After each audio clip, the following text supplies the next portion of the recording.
para dejarla entrar y reina en mí como el león debe reinar. Que tu palabra sea mi vida, Señor. Quiero conocerte y entregarte lo mejor. Y si preguntan qué es lo que me pasa a mí, es muy sencillo, a Jesús quiero seguir.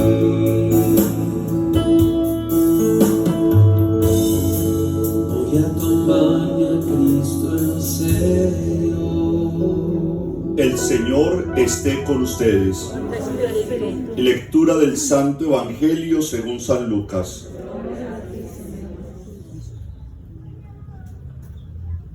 En aquel tiempo solían acercarse a Jesús todos los publicanos y pecadores a escucharlo. Los fariseos y escribas murmuraban diciendo: Ese acoge a los pecadores y come con ellos. Jesús les dijo esta parábola. Un hombre tenía 2 hijos. El menor de ellos dijo a su padre: Padre, dame la parte que me toca de la herencia. El padre le repartió los bienes. No muchos días después, el hijo menor, juntando todo lo suyo, se marchó a un país lejano y allí derrochó su fortuna viviendo perdidamente. Cuando lo había gastado todo, vino por aquella tierra un hambre terrible y empezó él a pasar necesidad. Fue entonces y se contrató con uno de los ciudadanos de aquel país, que lo mandó a sus campos a apacentar cerdos. Deseaba saciarse de las algarrobas que comían los cerdos, pero nadie le daba nada. Recapacitando entonces se dijo: ¿Cuántos jornaleros de mi padre tienen abundancia de pan, mientras yo aquí me muero de hambre? Me levantaré, me pondré en camino a donde está mi padre y le diré: Padre, he pecado contra el cielo y contra ti. Ya no merezco llamarme hijo tuyo. Trátame como a uno de tus jornaleros. Se levantó y vino a donde estaba su padre. Cuando todavía estaba lejos, su padre lo vio y se le conmovieron las entrañas. Y echando a correr, se le echó al cuello y lo cubrió de besos. Su hijo le dijo: Padre, he pecado contra el cielo y contra ti. Ya no merezco ser llamado hijo tuyo. Pero el padre dijo a sus criados: Saquen enseguida la mejor túnica y vístansela. Pónganle un anillo en la mano y sandalias en los pies. Traigan el ternero cebado y sacrifíquenlo. Comamos y celebremos un banquete, porque este hijo mío estaba muerto y ha revivido. Estaba perdido y lo hemos encontrado. Y empezaron a celebrar el banquete. Su hijo mayor estaba en el campo. Cuando al volver se acercaba a la casa, oyó la música y la danza, y llamando a uno de los criados, le preguntó qué era aquello. Este le contestó: Ha vuelto tu hermano, y tu padre ha sacrificado el ternero cebado, porque lo ha recobrado con salud. Él se indignó y no quería entrar, pero su padre salió e intentaba persuadirlo. Entonces él respondió a su padre: Mira, en tantos años como te sirvo sin desobedecer nunca una orden tuya, a mí nunca me has dado un cabrito para tener un banquete con mis amigos. En cambio, cuando ha venido ese hijo tuyo que se ha comido los bienes con malas mujeres, le matas el ternero cebado. El padre le dijo: Hijo, tú estás siempre conmigo, y todo lo mío es tuyo. Pero era preciso celebrar un banquete y alegrarse, porque este hermano tuyo estaba muerto y ha revivido. Estaba perdido y lo hemos encontrado. Palabra del Señor. Gloria a ti, Señor Jesús.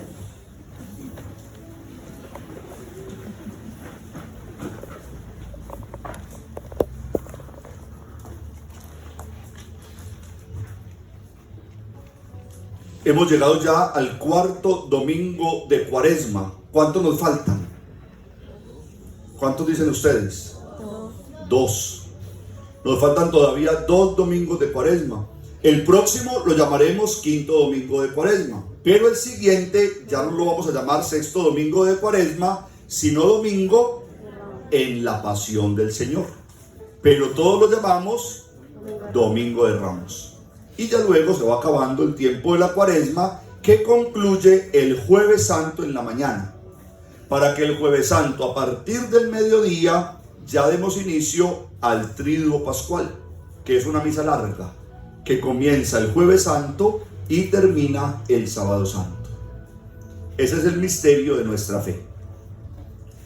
Este cuarto domingo de Cuaresma en la liturgia de la iglesia se llama Domingo de Letare. Es un domingo parecido a uno de los que tenemos en el tiempo del Adviento antes de la Navidad, que allá se llama Gaudete. Son 2 domingos en el año donde el sacerdote utiliza los ornamentos de color rosado. Es el momento donde la liturgia de la iglesia nos dice: relájese un poquito. Relájese un poquito. No tenga tanta rigidez litúrgicamente hablando. No se coloque color morado, pero todavía no se ponga el color blanco. Utilicemos un color intermedio. Utilicemos un color intermedio que nos permita saber que viene fiesta, pero que todavía no estamos en ella. Y entonces la iglesia, para esos 2 domingos, utiliza el color rosado. En un día como hoy, que significa Letare, se pudiera cantar un poquito más alegre. Se permitiría incluso un poquito de flores coloridas en el altar. Se permitiría un poquito de fiesta. Letare significa gozo, pero Pascua significa gozo pleno. Entonces estamos en un domingo donde nos estamos preparando. ¿Qué sería Letare de una forma diferente? La pregunta por cómo se están preparando ustedes para la Semana Santa. Ya va a llegar Semana Santa. Ya saben a dónde van a asistir. Ya saben qué ceremonias van a participar. Ya ustedes están dispuestos. Ya se han ido confesando. Ustedes de pronto han preparado un altarcito en su casa que les hable del Señor. ¿Cómo se han ido preparando?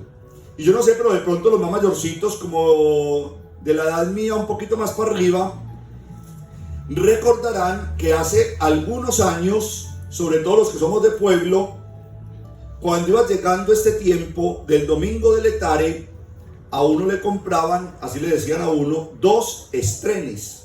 ¿Se acuerdan? Los 2 estrenes. Un estren era para el Jueves Santo y el otro estren era para el Viernes Santo. O sea, qué días tan importantes los que se iban a celebrar, que con tiempo a uno le conseguían la ropita para estrenar. Era una tradición.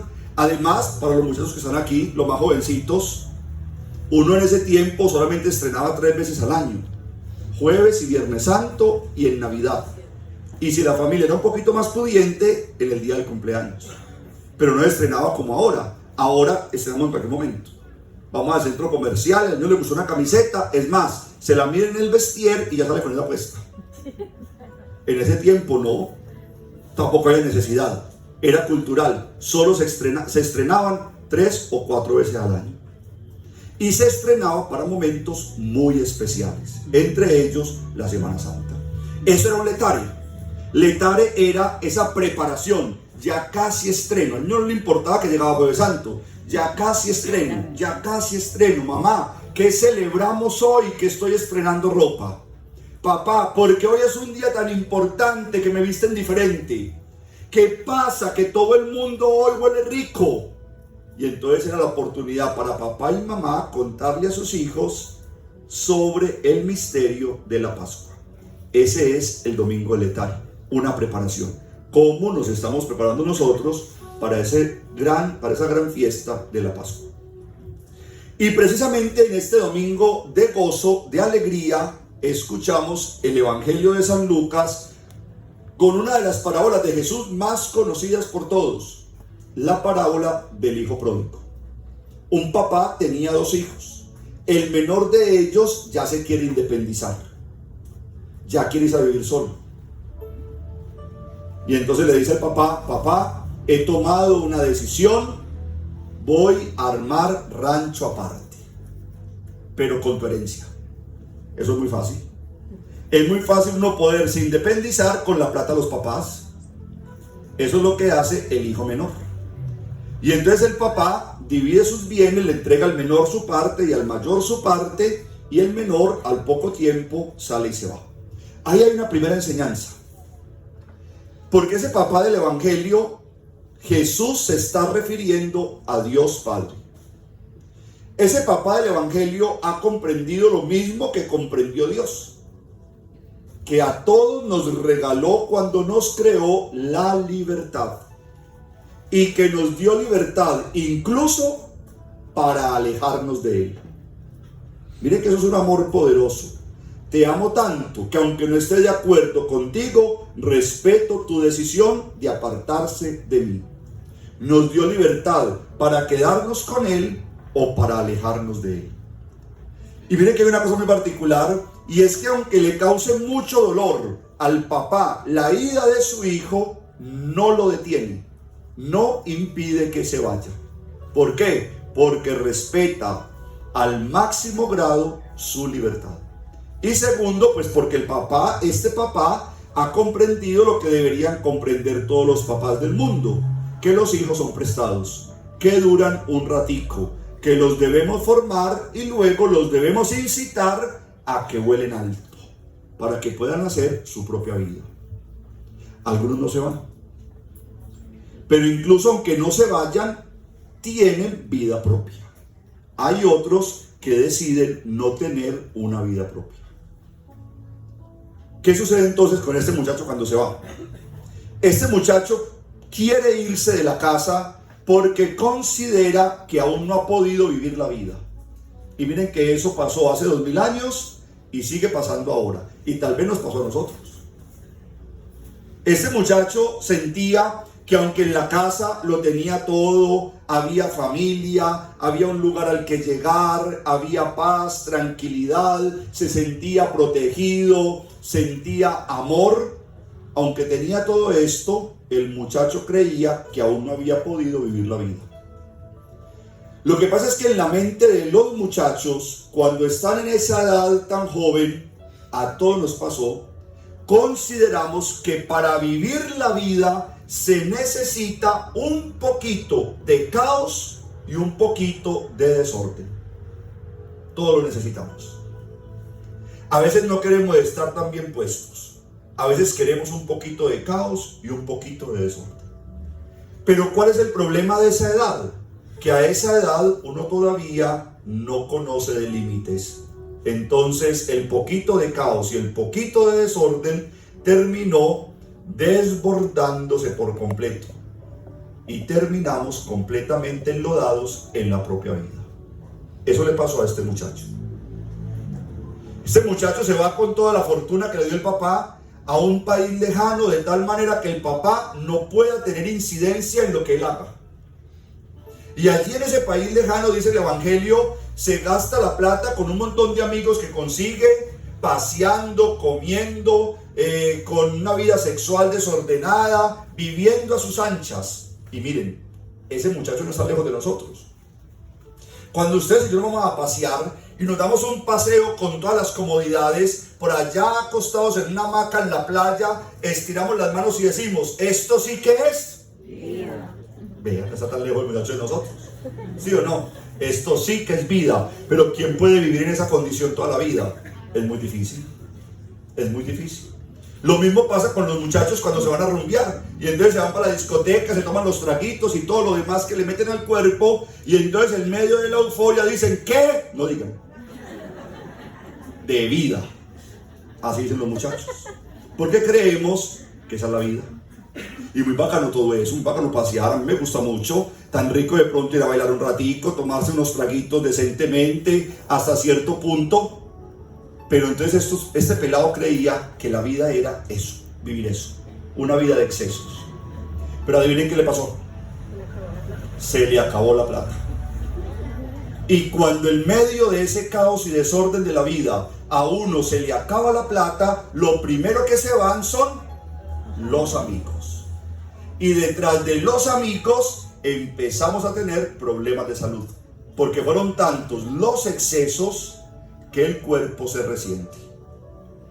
Y es ahí cuando empezamos a reflexionar en la vida y a darnos cuenta que antes también teníamos vida, que antes había paz, que antes teníamos un lugar seguro y protector, que antes había esperanza, que antes teníamos personas que nos amaban no por lo que teníamos, sino por lo que éramos. Y entonces el muchacho empezó a darle vueltas a eso.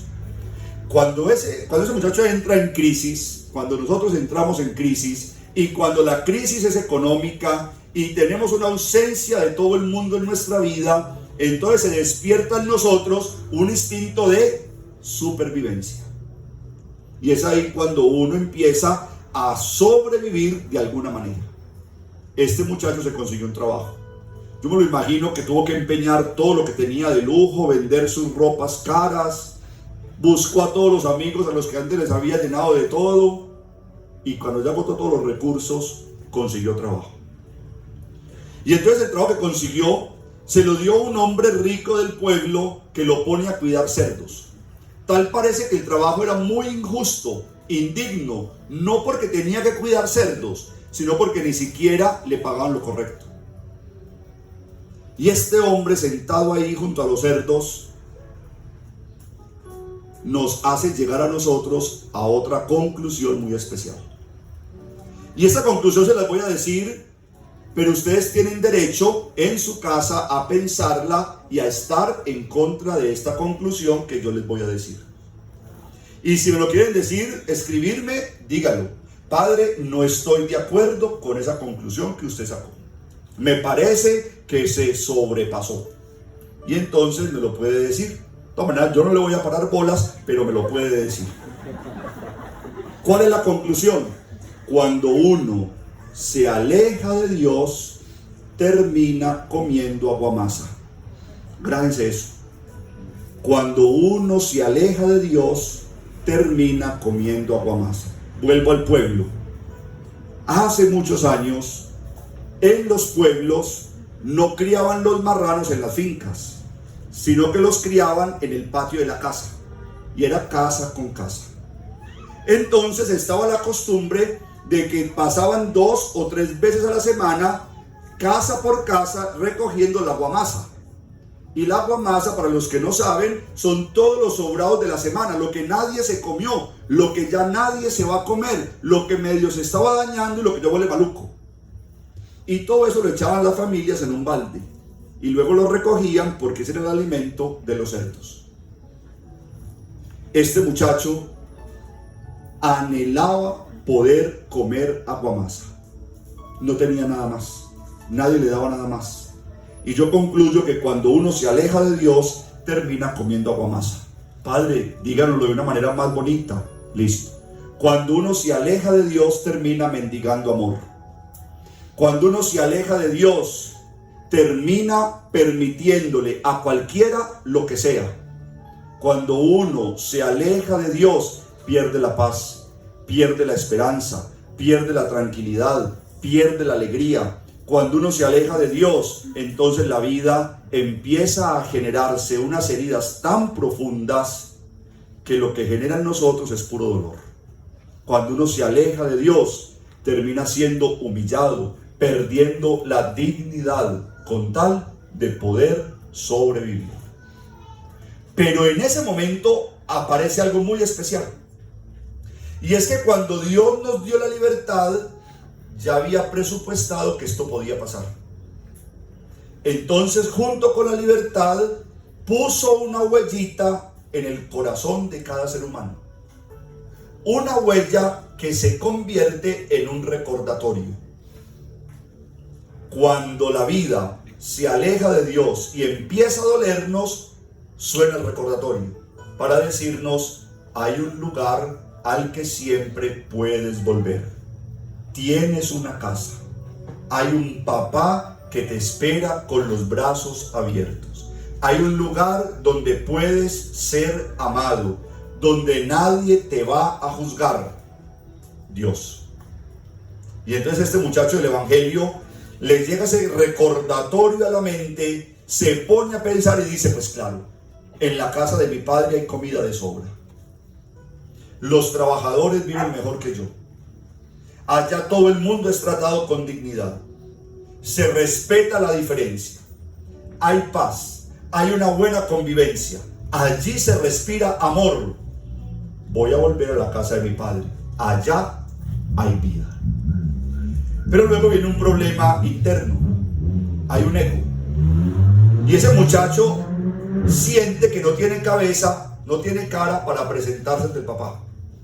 Le pidió la herencia y se fue, se la malgastó y ahora llega vuelto nada, acabado, pobre y humillado. ¿Cómo voy a presentarme ante mi papá? ¿Cómo voy a llegar? Pero espera y verá. ¿Qué es lo que uno hace cuando sí o sí tiene que volver, pero no sabe cómo hacerlo? Prepara una excusa. Se monta un discurso. Organiza una justificación. De tal manera que cuando llegue donde el papá, yo le diga, es que me pasó esto, pero fue por aquello. Es que me pasó esto, pero fue por aquello. Y así, cuando acabe de dar la excusa, en el fondo de todo, no soy responsable de nada. Y entonces se montó un discurso. Padre, he pecado contra el cielo y contra ti, no merezco ser llamado hijo tuyo, trátame como a uno de tus jornaleros. Cualquier cosa que me des será mejor que lo que tengo ahora. Y entonces emprende el camino a la casa del papá. Miren que una vez uno empieza a pensar que tiene que volver a la casa de Dios y se dispone a ese camino, a eso le vamos a llamar conversión. Un cambio de mentalidad que asegura un cambio de vida. Y una vez que el papá ve a su hijo de lejos, si están siguiendo esa historia, se la están imaginando, tienen que imaginársela. Una vez el papá ve a su muchacho de lejos, sale corriendo a abrazarlo, a llenarlo de besos. Y le da un pico por un lado y le da un pico por el otro y lo abraza y le coge los cachetes. Pero el muchacho lo frena y le dice, pare. Es que tengo que entregarle un discurso que preparé para este momento. Padre, he pecado contra el cielo y contra ti. Y el papá no le paraba bolas. Y lo abrazaba con más fuerza. Y lo levantaba. Y lo apapachaba. Pero padre, trátame como a uno de tus jornaleros. Y el papá le seguía dando picos y no le prestaba atención. Era indiferente a ese discurso. Hasta que el pelado le dice, ya, escúcheme. El papá le dice, no te voy a escuchar. Porque es que no me importa lo que hiciste allá. No me importa ni siquiera por qué te fuiste. No me importa qué mal hiciste. Solo me importa que has regresado. Ese es Dios. A Dios no le importa a usted por qué se fue. A Dios no le importa a usted qué hizo malo. A Dios le importa que a pesar de todo, usted volvió. Esa es la misericordia y el amor de Dios. Es un papá que abre los brazos para recibir a su hijo sin un juicio en sus labios. Además, porque piensen que cuando uno tiene que inventar una justificación, termina más humillado que lo que ya estuvo. Y el papá no quiere escuchar la justificación para que su hijo no se humille más. ¿Qué hace el papá a cambio de esto? Mientras él está desesperadito, bregando a justificarse porque tiene pena, porque tiene vergüenza, el papá le dice a sus empleados, póngale un anillo en su dedo, sandalias en los pies, póngale el mejor traje, maten el ternero más gordo, hoy hay fiesta, ha vuelto mi hijo, estoy feliz, lo recuperé. Imaginen lo que hace Dios. Y uno creyendo que lo va a regañar. Y uno creyendo que lo va a justiciar. Y uno creyendo que no lo va a recibir.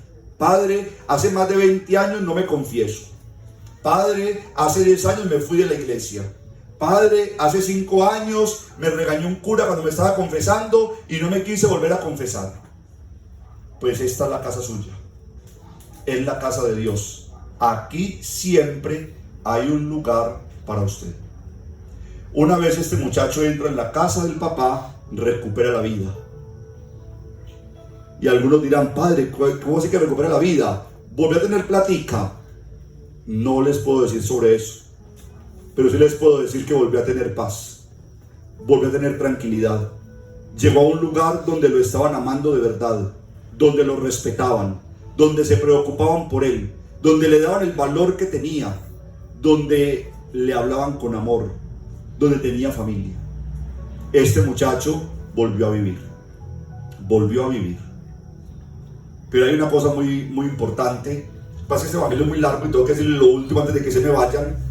Además ya vamos entrando en Semana Santa.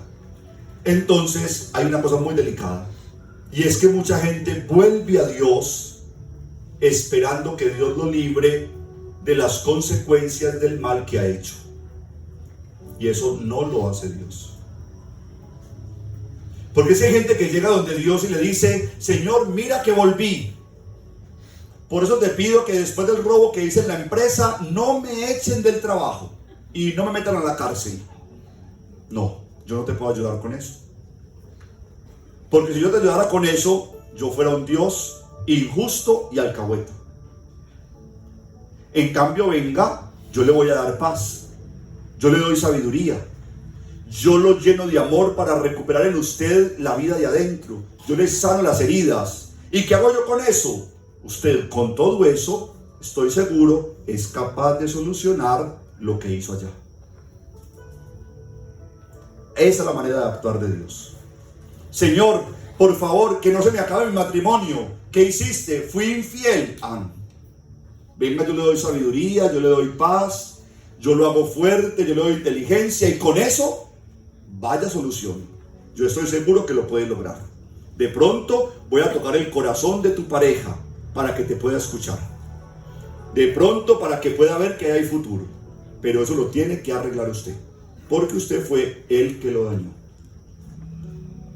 Mire que Dios no es como muchos de los papás que conocemos, que apenas el hijo se mete en problemas, salen corriendo a solucionárselos. Por eso, al momentico, se mete en otro problema. Y luego en otro problema. Y luego en otro problema. ¿Por qué? Porque tengo quien lo solucione todo. Y yo simplemente vivo acabando con lo que me encuentro, porque tengo quien restaure todo lo que daña. Entonces Dios no actúa de esa manera. Y termino diciéndoles: para usted volver a Dios, para usted venir a la casa de Dios, escuchen bien esto, usted no tiene que dejar de beber. Usted no tiene que dejar de consumir drogas. Para venir a la casa de Dios, usted no tiene que dejar de robar, no tiene que dejar de mentir, usted no tiene que dejar de ser infiel. Para usted venir a la casa de Dios y a Dios, usted no tiene que ordenar su vida sexual, que está vuelta a nada. Para venir a la casa de Dios, usted solamente tiene que tomar la decisión de venir a la casa de Dios. Y una vez que usted llega a la casa de Dios, se encuentra con un abrazo de Dios, de esos tan importantes, tan fuertes y tan grandes, que usted no quiere retornar al lugar de donde venía. Y ahí empieza esa vida de transformación. ¿Dónde empezamos a cambiar? En los abrazos de Dios, en la paz de Dios. Cuando me siento amado por Él, cuando me siento en paz con Él, mi vida entera empieza a replantearse. Y voy dejando lo que ya no necesito, lo que me hace daño o lo que le hace daño a otros, con tal de no salir nunca de los abrazos de Dios. Esa es la fuerza de la fe. Póngase a pensar. ¿Cuándo empieza a recuperarse la oveja perdida que se había ido del redil? Cuando la encuentra Jesús y la pone sobre sus hombros. O sea que todas esas heridas que nos llevan al pecado se logran sanar solo en Dios. Solo en Dios. Entonces, hermanos, pidámosle al Señor que nos mantenga siempre viva la esperanza de que si algún día nos vamos de su lado, sepamos que a Él podemos volver. Y que cuando volvamos nos abrace con tanta fuerza y con tanto amor que no queramos volver al lugar de donde tuvimos que salir. Que estemos dispuestos a quedarnos ahí donde la vida misma vive, porque encuentra la paz y la fuerza de Dios. Y no se les olvide, lejos de Dios terminamos comiendo aguamasa. Lejos de Dios solo hay al principio mucho placer, excesiva libertad y luego puro dolor y puro sufrimiento. Amén. ¿Ustedes creen en Dios Padre Todopoderoso, Creador del